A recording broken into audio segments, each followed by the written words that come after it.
Baik, selamat malam buat teman-teman yang berada di Amerika. Selamat pagi bagi teman-teman yang berada di Indonesia atau Filipina dan sekitarnya. Selamat pagi juga untuk Romo. Terima kasih untuk kehadirannya kembali di acara di acara Ignatian Spiritual Exercise hari ini. Saya Mayo, saya akan menjadi moderator pada hari ini, dan topik kita pada malam hari ini adalah menunggu di ruang atas, mengambil inspirasi dari Kisah Para Rasul bab 1 ayat 13-14.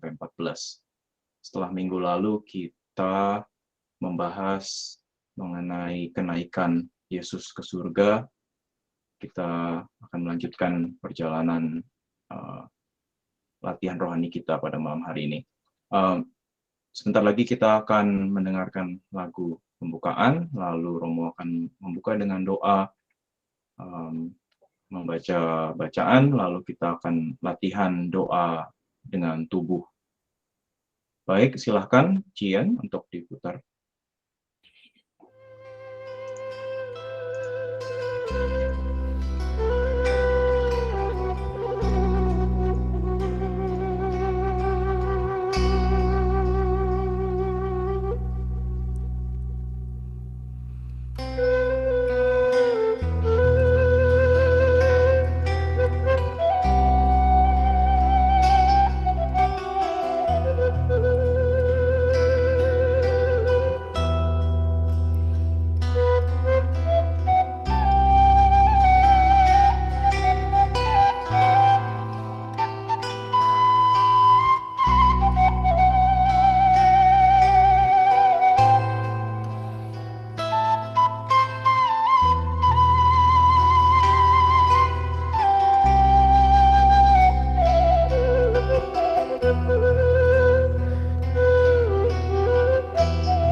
Dalam nama Bapa dan Putra dan Roh Kudus.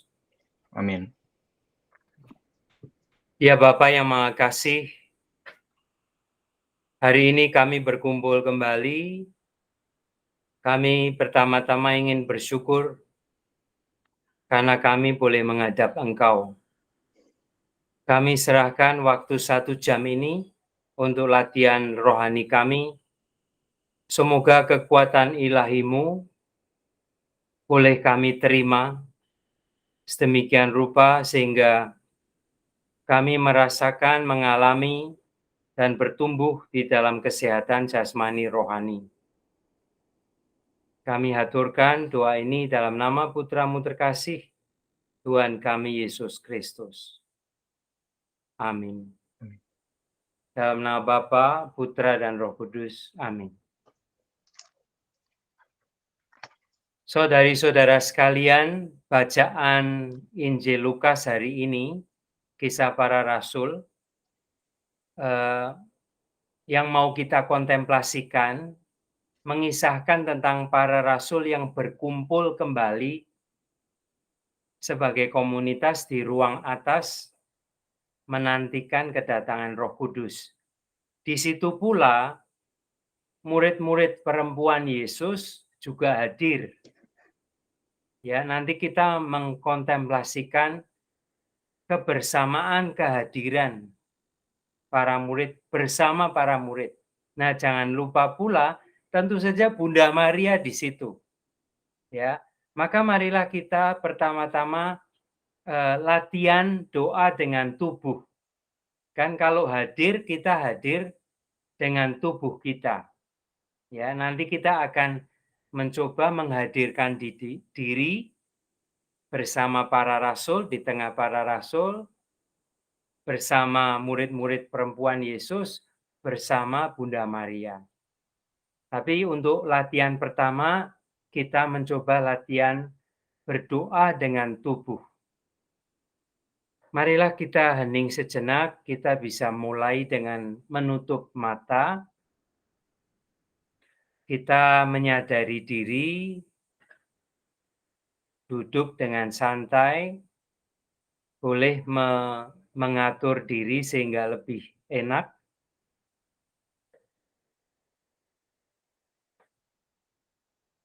Kita menyadari nafas kita secara normal, wajar.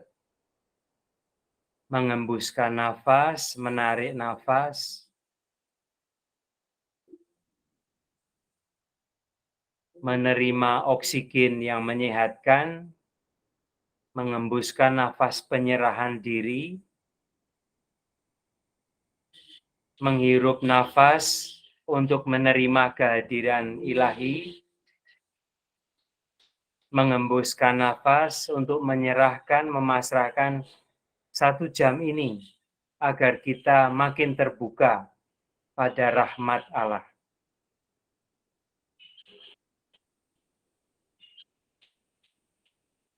Sejenak, sebentar lagi kita menyadari nafas kita.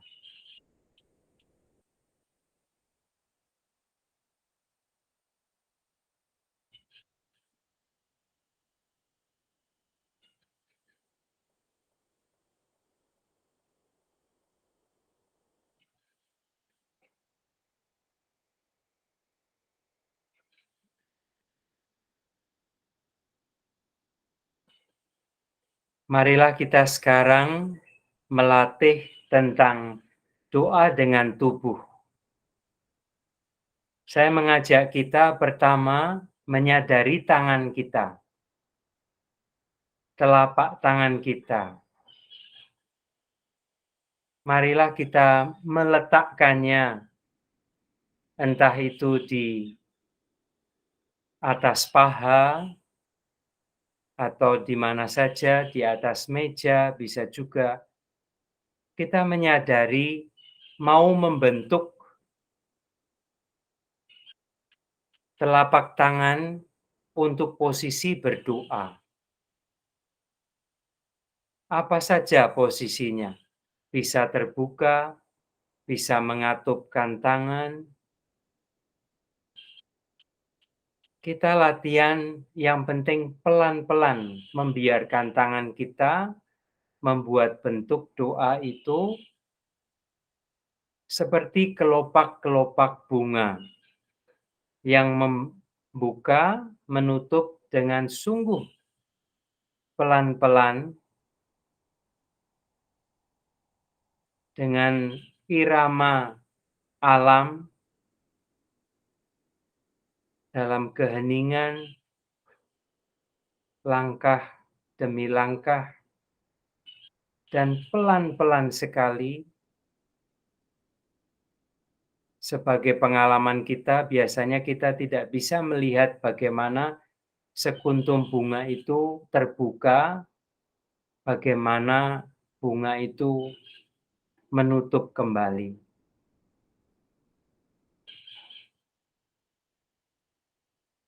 Kita ulangi lagi, kita sadari tangan kita bisa membukanya seperti kelopak bunga itu pelan-pelan kita sadari karena kita ingin berdoa dengan tangan kita.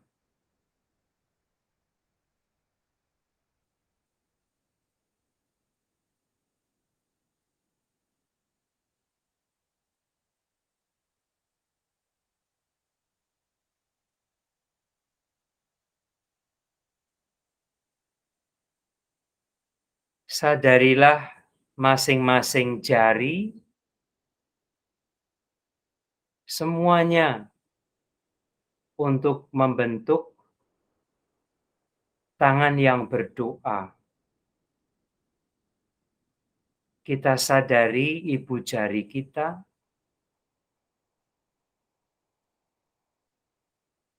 kita sadari telunjuk jari, jari tengah, jari manis, kelingking. Kita membiarkannya terbuka masing-masing, atau kita juga pelan-pelan menyatukannya, membentuk seperti bunga yang mekar.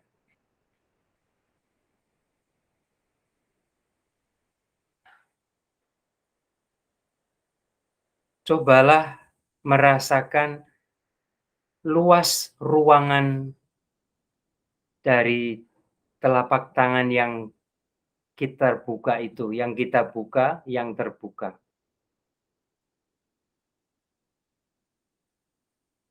Bisa terbuka penuh, bisa setengah terbuka, atau juga mengatup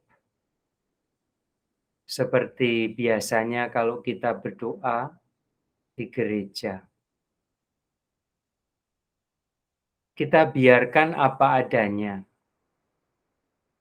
Tidak ada satu posisi yang lebih baik daripada yang lain.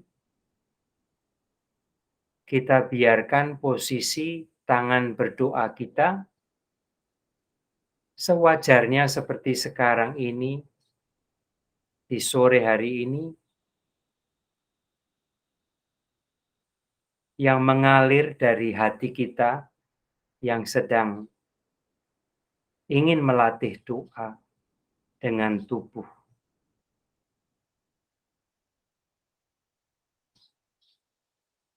Kita sekarang hening beberapa menit, membiarkan tangan itu terus menjadi doa kita.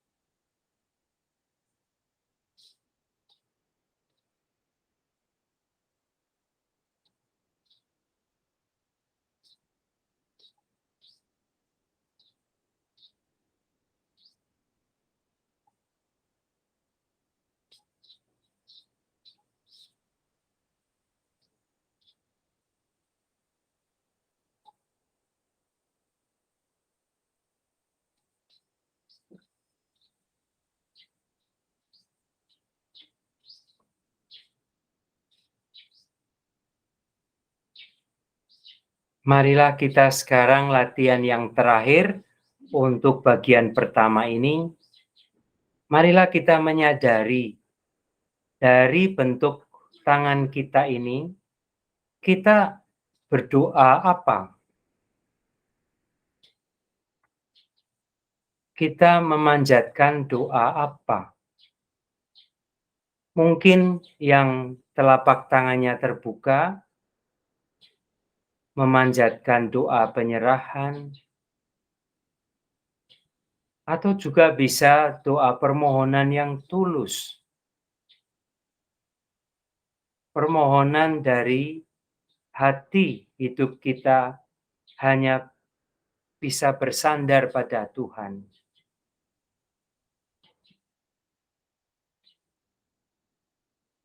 Atau juga doa syukur dengan tangan terbuka, Sepertinya kita mengatakan, lihatlah Tuhan, anugerah-anugerah-Mu dalam kehidupanku.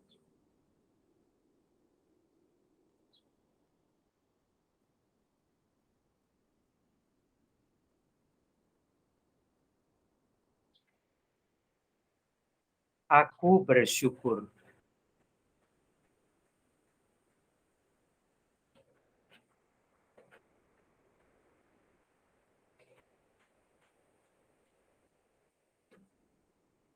Atau jika tangan kita sedikit menutup atau tertutup seperti doa dengan dua tangan yang mengatup,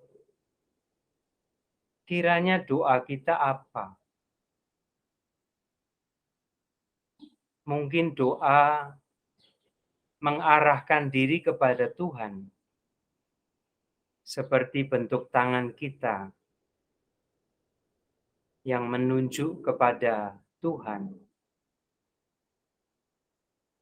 Mungkin doa pasrah diri.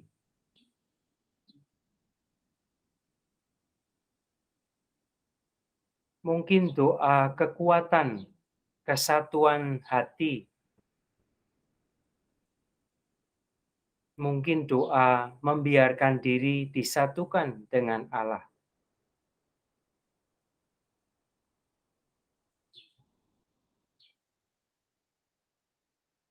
Mungkin doa hormat, hanya kita ingin mengungkapkan rasa hormat kita, puji syukur kita kepada Tuhan.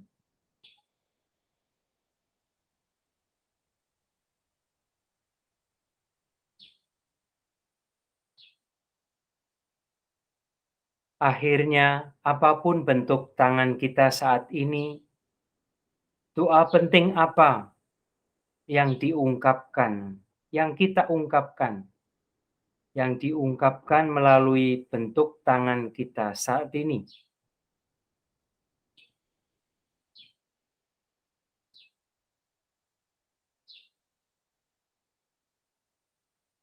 Tanpa kata, kita mengungkapkan doa kita dengan tubuh, terlebih dengan posisi tangan dan bentuk tangan kita saat ini.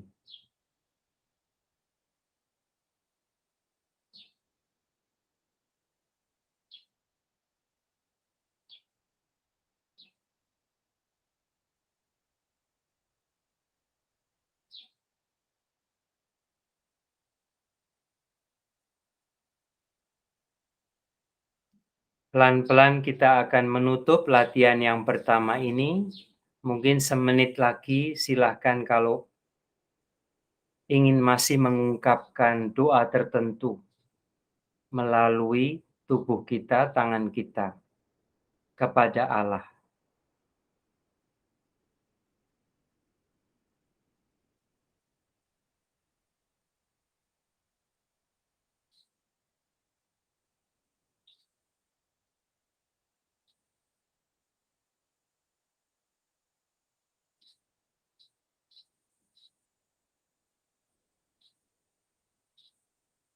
Marilah kita mengakhiri dulu latihan yang pertama ini, kita memuliakan Tuhan, kemuliaan kepada Bapa, Putra, dan Roh Kudus. Seperti pada permulaan, sekarang, selalu, dan sepanjang masa. Amin.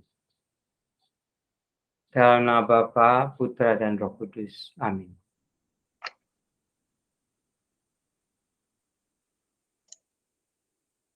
Kita bisa pelan-pelan kembali lagi membuka mata, pelan-pelan. Saudari-saudara sekalian, kita sudah membuat latihan yang pertama. Nanti sesudah kontemplasi, saya mengajak kita untuk penutupan. Kita latihan bagian yang kedua, doa dengan tubuh. Kita ingat, kita di dalam kitab suci, kita diciptakan menurut citra Allah. dan keberadaan kita, tubuh kita penting sekali mengekspresikan siapakah Allah itu.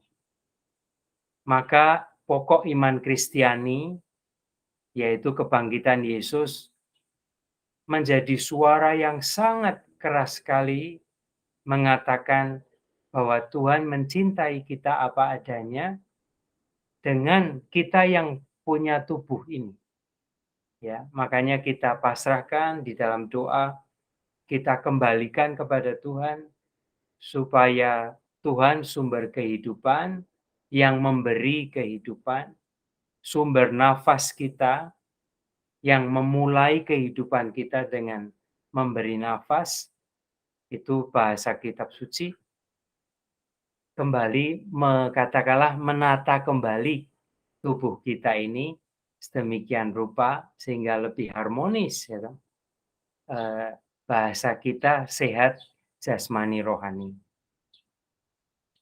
Baik, marilah kita pelan-pelan kita mulai sekarang latihan yang kedua, yaitu latihan kontemplasi.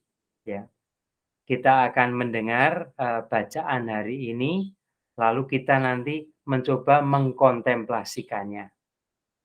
Masih ingat ya, kita sudah latihan 2 kali, mudah-mudahan kita makin bisa masuk. Kontemplasi adalah latihan doa intuitif. Gitu. Kita menggunakan imajinasi, menggunakan intuisi kita, mengaktifkan panca indera kita. Ya. Marilah kita sekarang minta bantuan Yeyen untuk memutarkan bacaan hari ini.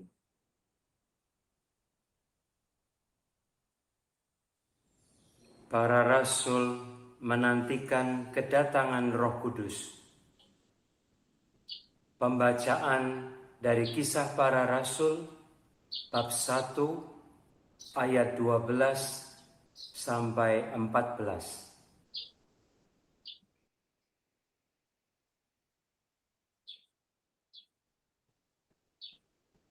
Maka kembalilah rasul-rasul itu ke Yerusalem dari bukit yang disebut Bukit Zaitun, yang hanya seperjalanan Sabat jauhnya dari Yerusalem.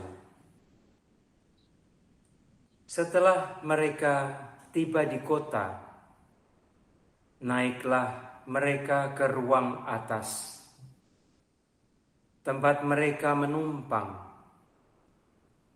Mereka itu ialah Petrus dan Yohanes, Yakobus dan Andreas, Filipus dan Thomas, Bartolomeus dan Matius, Yakobus bin Alfeus dan Simon orang Selot, dan Yudas bin Yakobus. Mereka semua bertekun dengan sehati dalam doa bersama-sama dengan beberapa perempuan serta Maria, ibu Yesus, dan dengan saudara-saudara Yesus. Demikianlah sabda Tuhan.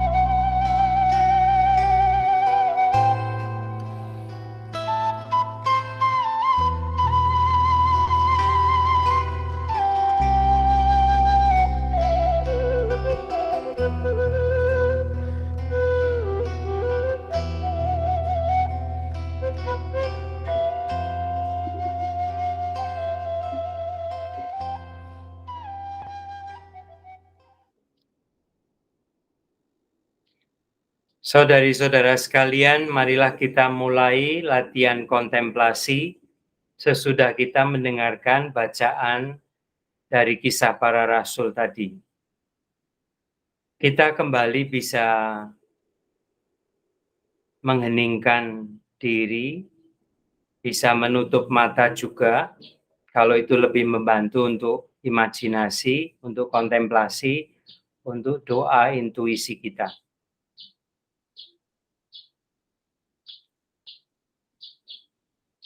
Marilah kita menyadari kita berada di sebuah ruangan. Kisah Para Rasul mengatakan ruang atas, senakulo, ruang atas. Para murid berkumpul.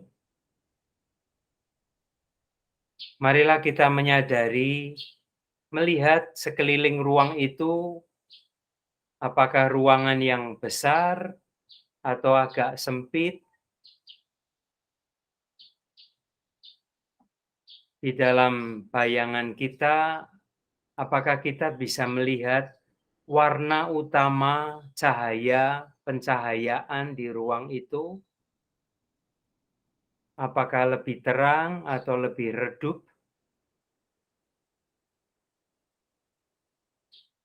Kita juga mencoba melihat detailnya, dinding-dindingnya apakah kelihatan terbuat dari tanah liat atau jenis bahan tertentu.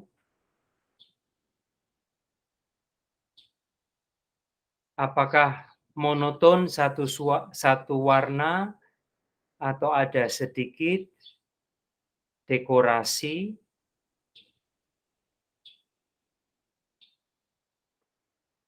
Coba kita sekali lagi merasakan luasnya ruang itu, suasana ruang itu. Bahkan apakah kita bisa mengenali aroma ruang itu?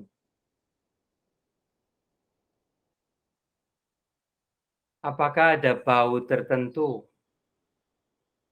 Mungkin mereka berkumpul sesudah makan malam atau sebelum.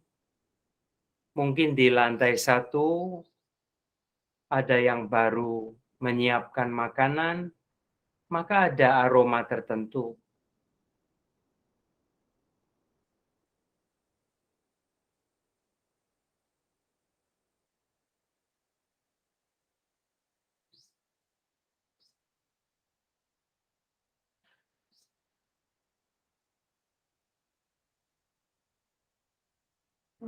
Marilah kita sekarang melihat para rasul, beberapa perempuan, murid-murid Yesus, dan Ibunda Yesus juga hadir. Dan saudara-saudara Yesus.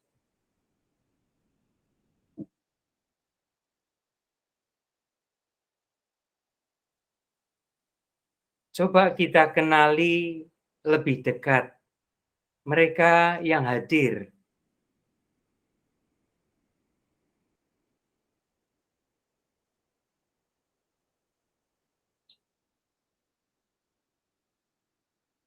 Sejenak kita juga menyadari di mana kita duduk atau berdiri di dalam ruangan itu.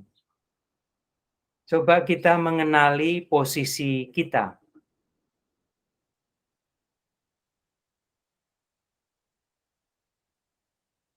Apakah kita lebih dekat dengan para murid perempuan Yesus, malah dekat sekali dengan Ibunda Maria, Ibunda Yesus, ataukah kita lebih dekat di sisi di mana Petrus, Yohanes, Yakobus, Andreas duduk menempatkan diri,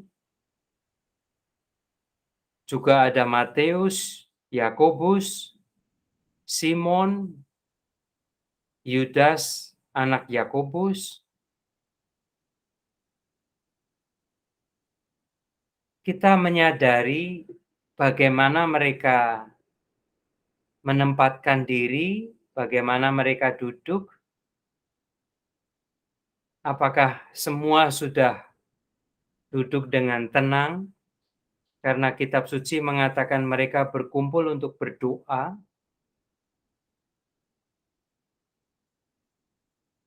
Apakah kita sudah duduk dengan tenang ataukah kita sedang berbicara dengan Ibu Maria, dengan murid perempuan atau murid lain?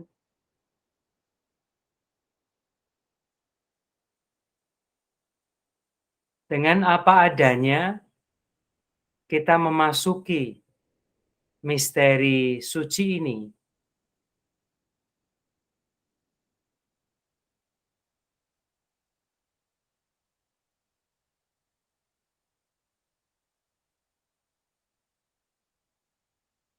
Coba sekali lagi kita menyadari sekeliling kita, andai kata kita lebih dekat dengan saudara-saudara Yesus atau Ibunda Maria, coba kita rasakan bagaimana perasaan kita duduk dekat mereka. Bagaimana hati kita mendengarkan tadi mereka mengatakan sesuatu atau menyapa, atau bahkan mereka memberi selamat datang kepada kita setelah satu sama lain menyapa dan menerima.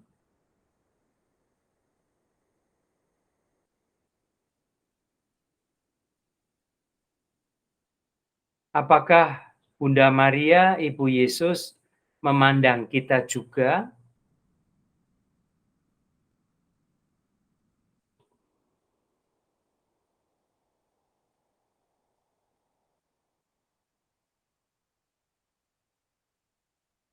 Bagaimana dengan para murid Yesus yang masing-masing punya cerita, punya harapan, ingat akan janji Yesus akan kedatangan Roh Kudus? Yang menyatukan mereka adalah satu hal, bahwa mereka datang berkumpul untuk berdoa.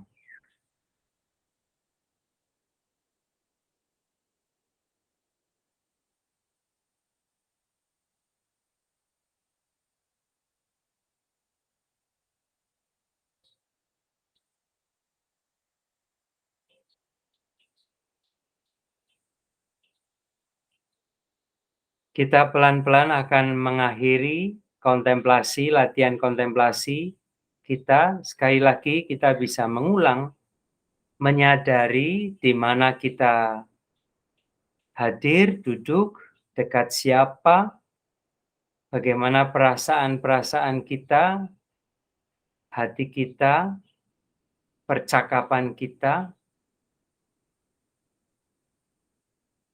Apakah kita juga merasa bahagia?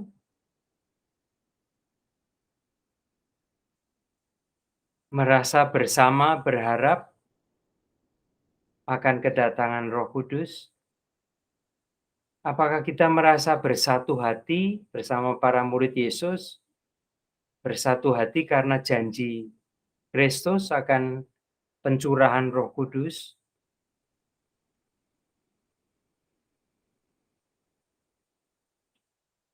Bagaimana kita dikuatkan oleh kehadiran Bunda Maria?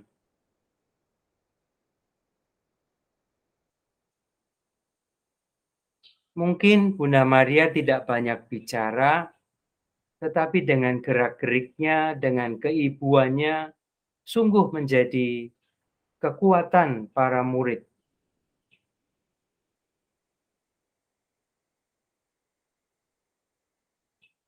Mungkin dengan sedikit kata Ibu Maria,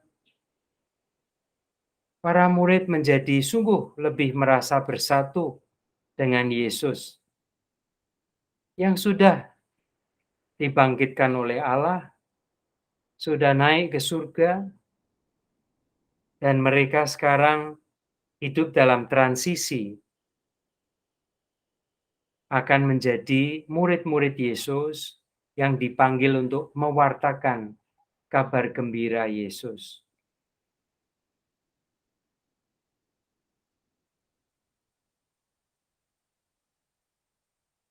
Kita beri waktu untuk diri kita semenit lagi di akhir kontemplasi ini kita ingin mengatakan apa kepada siapapun di dalam permenungan kita ini, dalam imajinasi kita.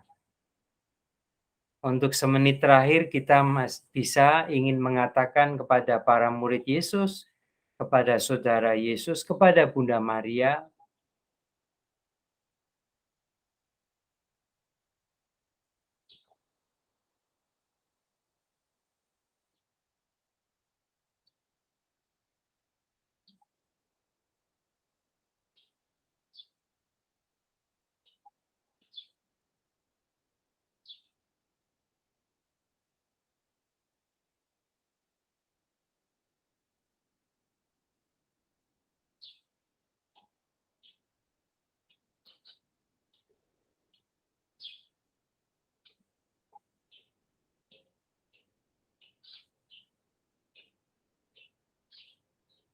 pelan-pelan kita akan mengakhiri latihan doa kontemplasi ini. Kalau kita masih ingin say goodbye, atau kita minta pamit dulu kepada saudara-saudara Yesus, kepada Ibu Maria, atau kepada murid-murid Yesus yang ada di satu ruangan atas itu,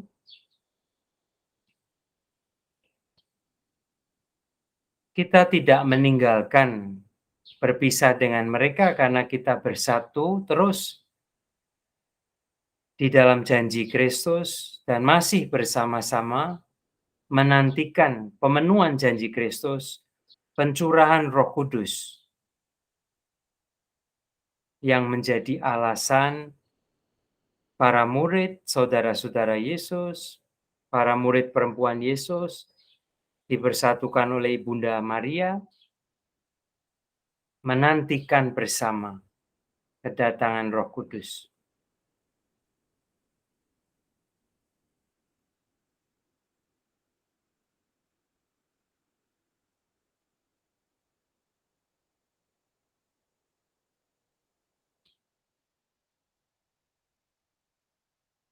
Marilah kita menutup doa kita sekali lagi latihan ini dengan memuji Tuhan. Kemuliaan kepada Bapa, Putra, dan Roh Kudus, seperti pada permulaan, sekarang, selalu, dan sepanjang segala masa. Amin. Kita bisa pelan-pelan membuka mata kembali, dan kita sekarang saya mengundang pelan-pelan kalau ada yang bisa sharing doa, sharing kontemplasi, sharing doa intuitif kita.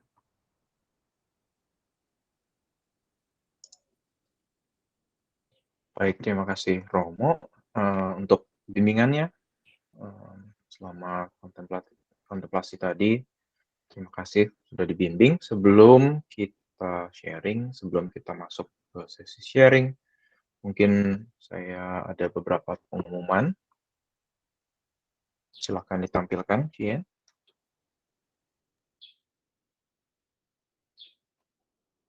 Pengumuman yang pertama bagi teman-teman yang ingin memberikan sumbangan kasih untuk membantu acara-acara WKICU ini, terutama acara latihan rohani ini,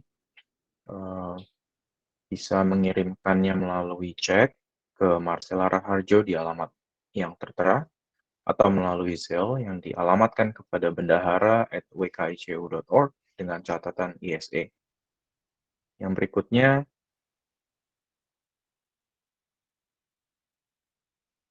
latihan rohani sesi yang berikutnya, sesi yang keempat, masih bersama Romo Hartono Budi, akan diadakan pada hari Kamis minggu depan di jam yang sama, di link yang sama. Kali ini kita akan merenungkan, mencoba bermeditasi bagaimana para murid mencari pengganti Yudas di diinspirasikan oleh Kisah Para Rasul bab 1 ayat 15 sampai 26.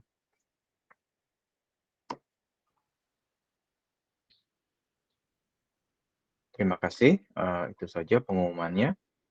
Dan saat ini saya ingin mengundang teman-teman yang mau berbagi pengalaman apa yang sudah didapatkan atau mau berbagi apa yang telah didoakan selama kita ada meditasi dengan tubuh ataupun meditasi yang kedua tadi sewaktu kita membayangkan kita berada di ruang atas bersama Bunda Maria, bersama para murid. Saya buka kesempatan. Silakan bagi yang ingin sharing untuk langsung unmute dan bisa sharing.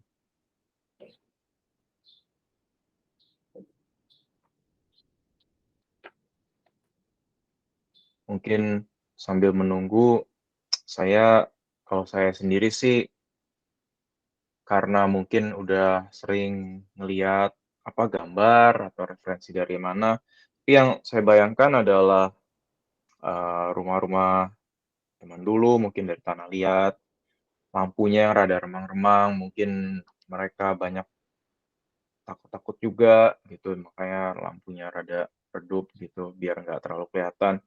Tapi yang saya bayangkan, saya nggak nggak sampai ngobrol apa atau doa apa gitu sih. Tapi yang saya bayangkan adalah banyak percakapan para murid atau mungkin orang-orang lain menanyakan kepada Bunda Maria. Karena terakhir kan Yesus bilang bahwa dia akan naik surga, tapi akan datang Roh Kudus yang akan mendampingi kita. Mungkin para murid masih pada bingung. Maka yang dilakukan di ruang atas ya bertanya kepada Bunda Maria, siapa tahu dia ada clue, karena kan dia sebagai ibu Yesus gitu. Mungkin dia lebih mengerti apa yang anaknya katakan gitu. Itu yang tadi sempat muncul di dalam pikiran saya gitu. Terima kasih Hans. Saya mau menanggapi demikian. Untuk kontemplasi, kita perlu menyadari bukan pertama-tama intellectual exercise ya, exercises. Jadi untuk menanggapi, kalau saya mau menanggapi itu dua hal yang di-sharingkan Hans ya. Konfirmasi hal itu syukur terjadi ya. Terus Hans mengatakan saya tidak tidak pertama-tama bicara ini itu ya.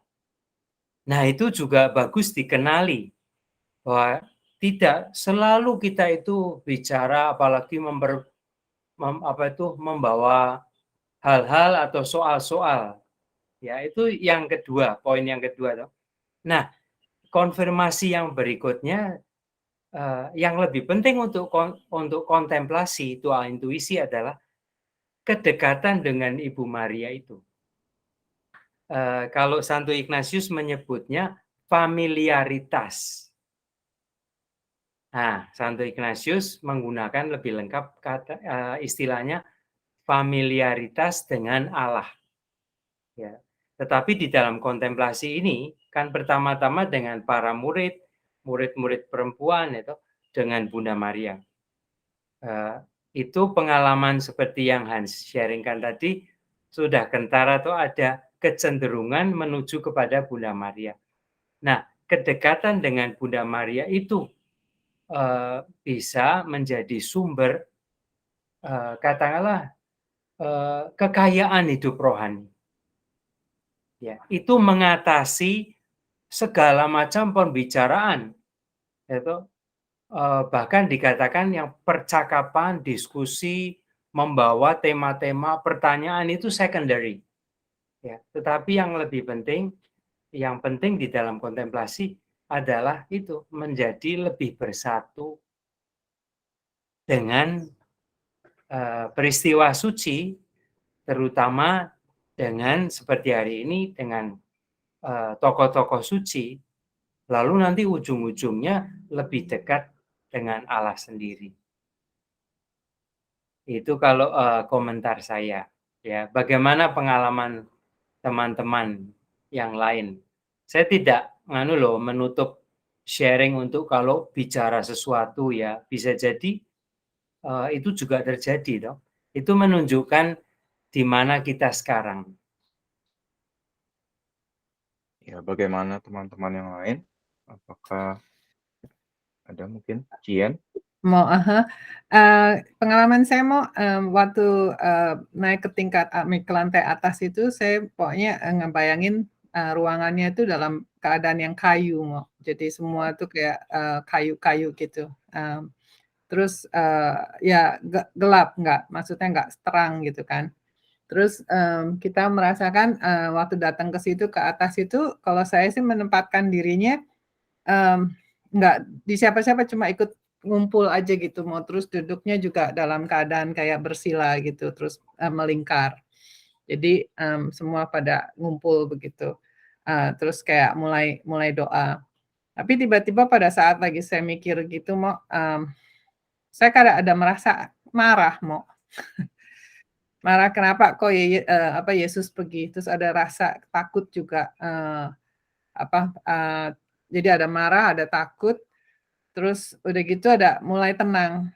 Nggak mulai tenang, terus, waktu Romo bilang, mari kita mengucapkan untuk pulang gitu, saya mulai mendekatinya ya ke Ibu Maria itu, jadi, bilang mau pamit, mau pulang gitu kan.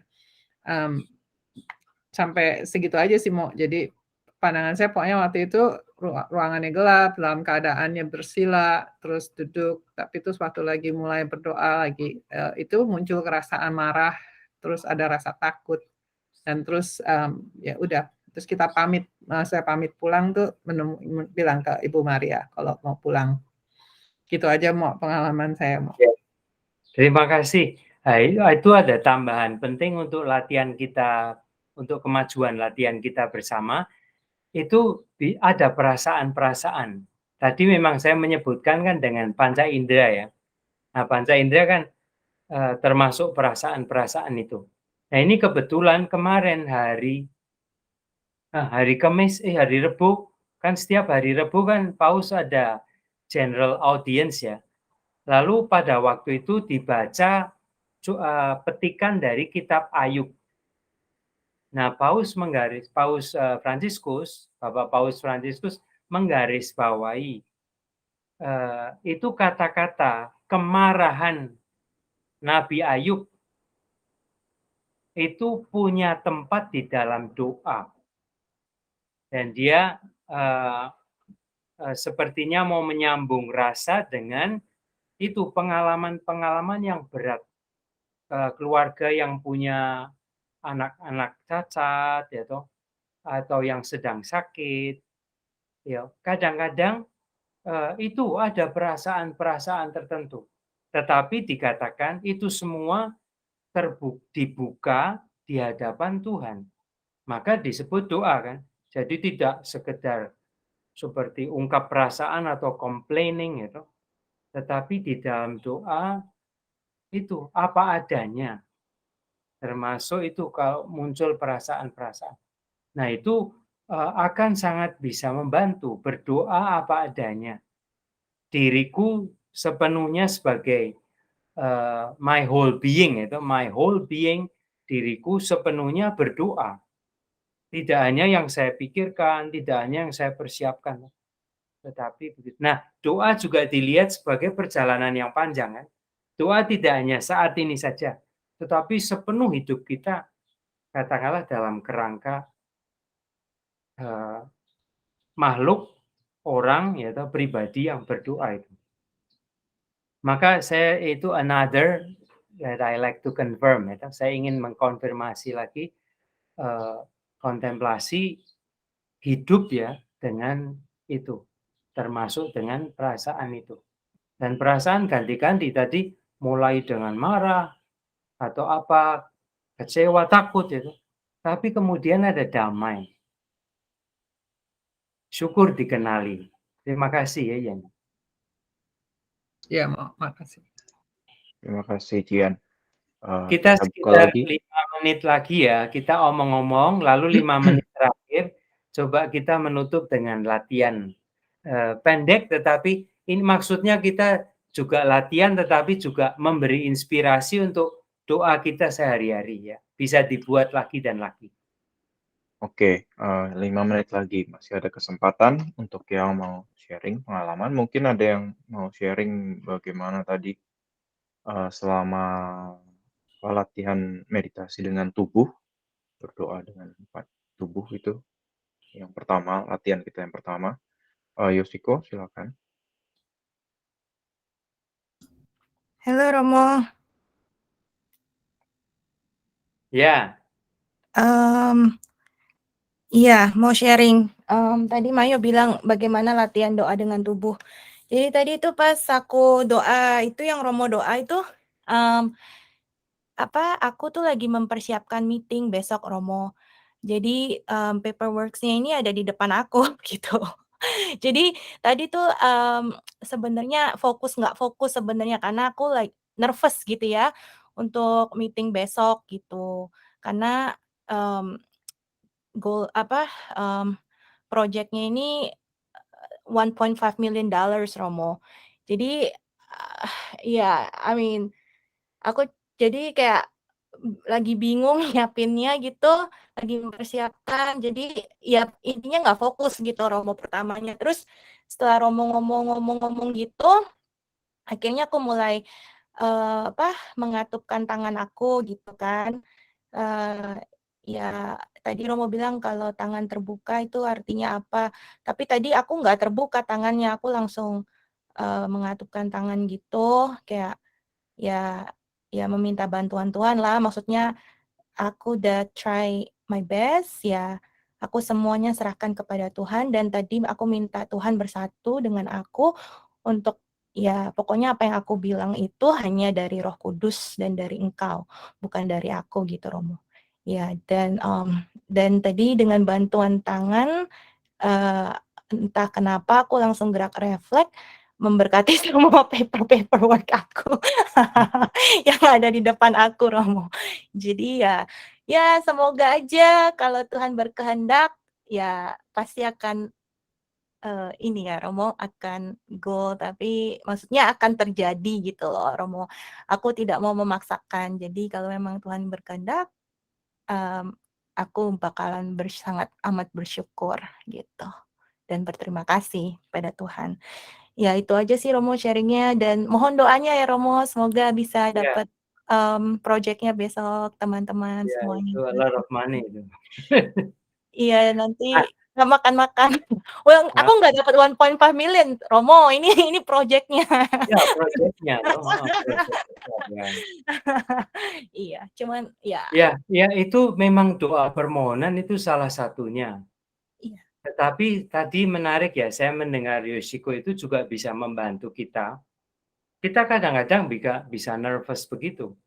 Tetapi kalau kita rela, saya merasa seperti undangan kita kan, kita memberikan waktu sekitar 1 jam ini untuk latihan doa kita itu. Itu pertama, itu sudah pelan-pelan kita keluar dari diri kita. Kita tidak dipenjara oleh pikiran dan kekhawatiran kita. Terus tadi lucunya, kok spontan kok Yoshiko malah memberkati macam-macam itu di depannya. Nah, itu mengingatkan pada yang disebut ilmu interpretasi, yang bisa diterapkan dalam doa. Doa itu kan kita 2 catatan ya terakhir, yang bisa kita kontrol dan yang tidak bisa kita kontrol. Catatan yang pertama. Terus dari ilmu interpretasi, sebetulnya tidak semua itu tergantung dari kita. Maka penting sekali yang muncul dari kita itu, tadi juga sedikit banyak disebut toh, katakanlah muncul dari kedamaian diri kita itu, kejernihan, kedalaman diri kita. Nah, ilmu interpretasi mengatakan itu lain halnya lagi yang diterima orang. Maka penting sekali tadi, kok sudah diberkati begitu itu. Lalu menjadi mudah-mudahan sebuah harmoni musik yang indah. Jadi yang kita katakan, yang kita nyanyikan, diterima juga dengan segala keindahannya. Nah, jangan kaget kadang-kadang orang itu menerima bisa jauh lebih luas daripada yang kita persiapkan. Gitu. Tapi karena itu dari, katakanlah yang lahir, kata-kata yang terungkap itu muncul dari keheningan, dari kedamaian hati, yaitu dari doa, lalu bisa yang menangkap itu dengan melihat kekayaannya. Ya, itu ilmu interpretasi yang kadang-kadang disebut reader itu punya kebebasan sepenuhnya. Orang bisa menulis buku, tetapi readernya, pembacanya bisa menerima jauh lebih luas daripada yang dimaksudkan oleh penulisnya. Ya, maka mari kita sekarang, saya langsung potong dulu. Kita ingin jaga waktu, ya. Yang pertama, 2 pertemuan pertama agak sedikit molor, ya.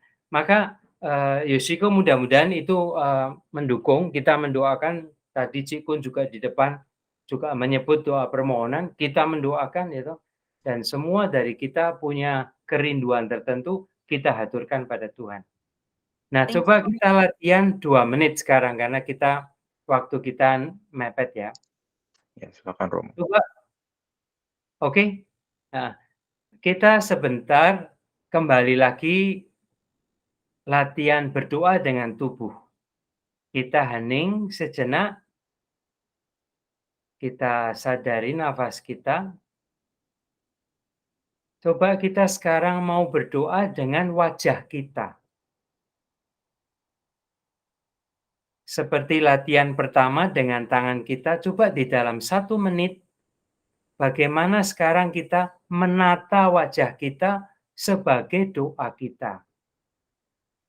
Bagaimana kita menyadari, mengatur wajah kita, entah mata terbuka, tertutup, bagaimana pipi kita, mulut kita, bagaimana arah wajah kita, ke atas atau ke depan atau ke bawah menunduk, sebagai ungkapan doa penutup kita.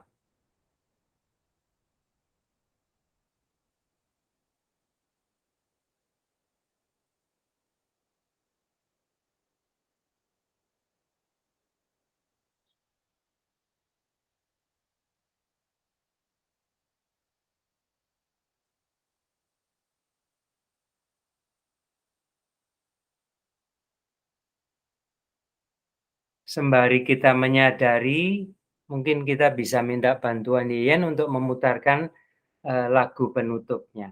Lagu tema untuk membantu kontemplasi kita, doa dengan wajah.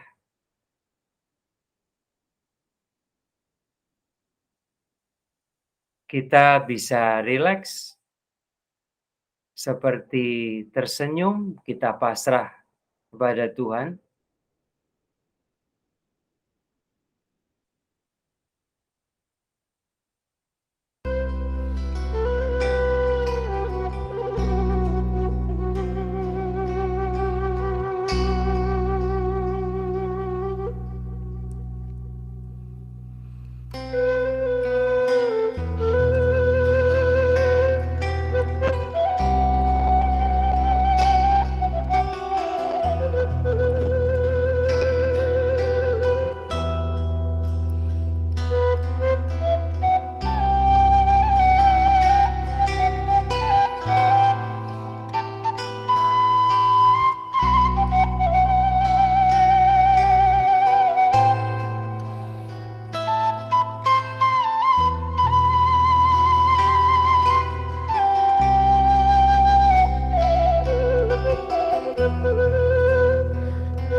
Marilah kita mengakhiri latihan doa kita sekali lagi dengan memuji Tuhan dan kita mohon berkat dari Allah sambil mengaturkan semua doa-doa kita, keprihatinan kita.